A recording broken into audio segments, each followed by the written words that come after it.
California's real estate market is changing in front of our eyes, and these changes will be fundamental and forever.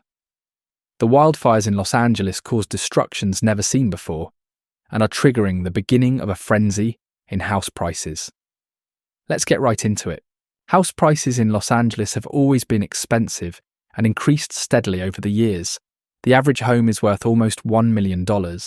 LA has surpassed New York during the COVID pandemic, and this gap is expected to widen. The wildfires will result in property prices on the West Coast to reach new sky-high levels. Looking at specific LA neighborhoods, prices are even more extreme, with the average home in the Hollywood Hills worth almost $2 million and in Beverly Hills worth more than $3 million.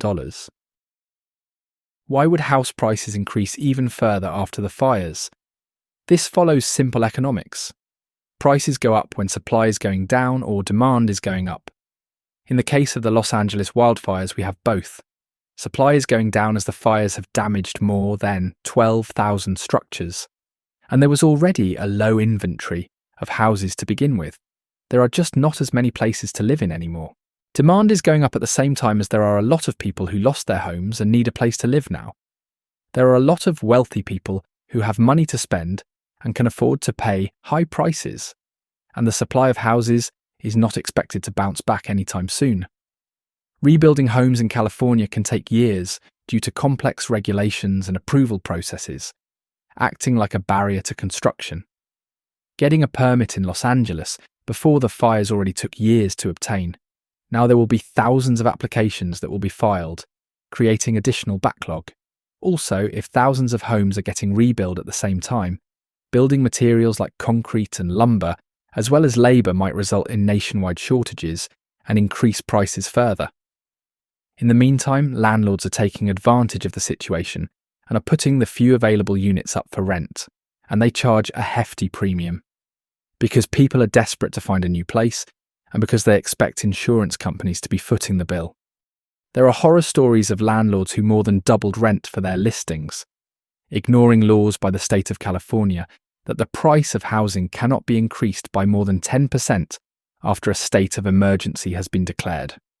In Santa Monica, a 5-bedroom property, which was previously listed for $12,500 per month, was relisted after the fires at $28,000, an increase by 124%.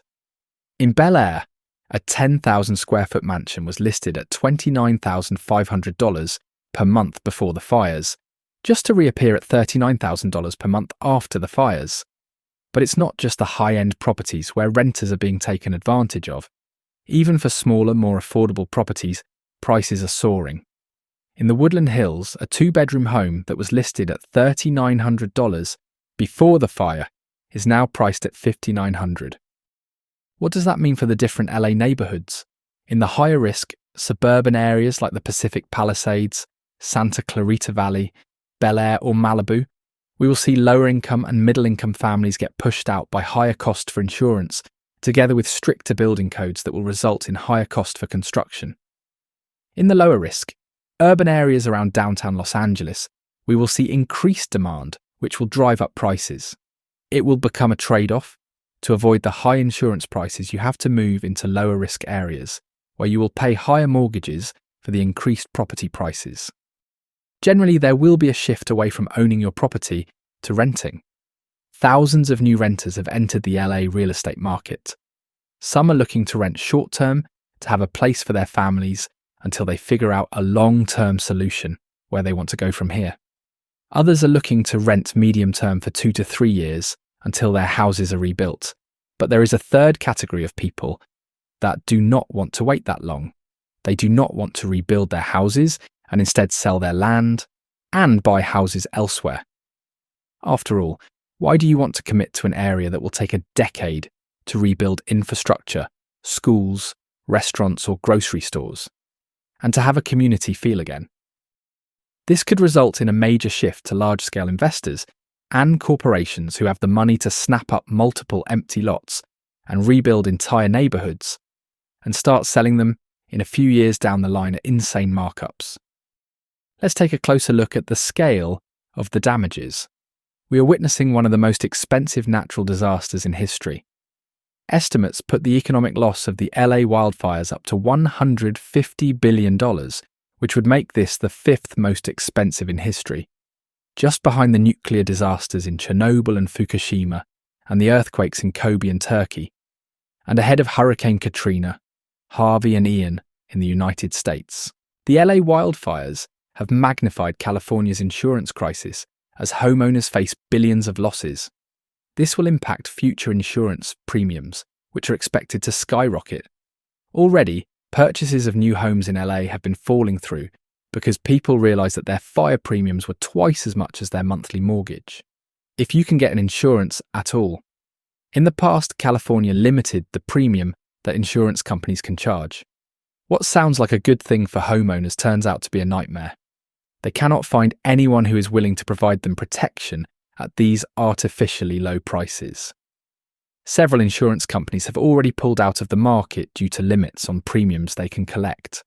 One of the biggest homeowners insurance companies in the United States, State Farm, reportedly dropped hundreds of wildfire policies in Los Angeles just months before the recent fires, defending their actions to prevent financial failure.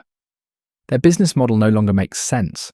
Typically, whatever risk they insure, they need to estimate two things. One, how much money it will cost them when a disaster happens. And two, how likely it is that this disaster actually takes place. They then need to match the expected claims they will pay out with the premium they collect beforehand. If the state limits the amount that companies can charge, they will lose money in the long run and go out of business. In California, the first point is already a problem. There are multi-million-dollar mansions that people are looking to insure. Remember, the value of the average home in Beverly Hills exceeds $3 million, and there are thousands of them. The second point is a problem that is only getting worse with time. Insurance companies know that climate change is real, and the risk of fires, floods, droughts, storms, hurricanes, and tornadoes are only becoming more likely, and with that, premiums will continue to increase. There are some people that don't believe in climate change, but insurance companies are putting a number behind it.